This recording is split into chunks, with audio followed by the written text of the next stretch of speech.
மறுபடியும் ஒரு சர்ப்ரைஸ், இதுவும் ஒரு சர்ப்ரைஸ். அந்த சவுண்ட் ஒர்க் அனுப்பாட சொல்லுங்க ப்ளீஸ். இதுவும் ஒரு சர்ப்ரைஸ். இதுவும் நீங்கள் ஏற்கனவே ஃப்ரெண்டுன்னு சொல்லிட்டீங்க. இப்போ வந்து வேற ஒரு கிஃப்ட் வந்துருக்கு. இதுக்கு யாருன்னு சொல்ல போகிறீங்கன்னு பார்ப்போம். ரைட், இது வந்து வேறு ஆக்கள் அனுப்பியிருக்காங்க. அவங்களும் அதே போல் வாழ்த்தி ரோஸ் பொக்கே ஒன்று அனுப்பியிருக்காங்க, மிக்ஸ் ரோஸ் பொக்கே ஒன்று அனுப்பியிருக்காங்க. அதோடு சேர்ந்து அடுத்தடுத்த கிஃப்ட்டுகளை நான் டக்கு கொடுத்துட்றேன். சரி, இதுவும் உங்களுக்கு ஒரு மாப்பிள்ளைக்கு ஒரு உடுப்பும் உங்களுக்கு ஒரு உடுப்பும் அனுப்பியிருக்காங்க. சரியா, மேட்சிங்காக அனுப்பியிருக்கிறாங்க. நீங்கள் எங்கேயாச்சும் போகும்போது கட்டிட்டு போட்டான்னு சொல்லி, தங்கர் சார்பாக நினைப்பா கட்டிட்டு போட்டான்னு சொல்லி அனுப்பியிருக்காங்க. ரைட், இன்னும் ஒரு கிஃப்ட் இருக்குது, திருமண வாழ்த்து. சரியா, இதுவும் வந்து வெளிநாட்டிலேருந்து வந்திருக்கு. இது யாச்சும் ஃப்ரெண்ட்ஸ் தானா? நோ, இது ஃப்ரெண்ட்ஸ் இல்லை. அண்ணாட பேர் சுவிஜன். எங்கே இருக்கிறாங்க?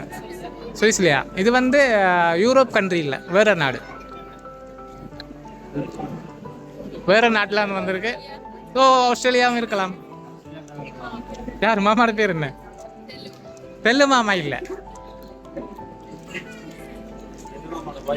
தெல்லு மாமாவோட வைஃப் பேர் என்ன? பிரவீனா.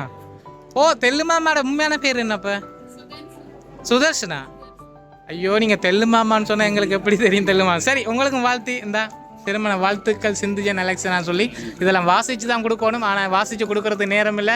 நிறைய பேர் என்னோட சண்டை பிடிச்சிட்டு இருக்காங்க அங்கே பார்த்துக்கொண்டு. அவங்கள நான் வீடியோவில் காட்டிடுறேன். அந்த தெரிகிறான் சிரிச்சு கொண்டு கண்ணாடி போட்டு அவள் தான் எனக்கு ஏசி கொண்டிருக்கான். சரியா? சரி சரி, இப்போ வந்து அவங்களும் இந்த தெல்லு மாமாவும் பிரவீனா அவங்கள மாமி அனுப்பியிருக்காங்க போலக்கு.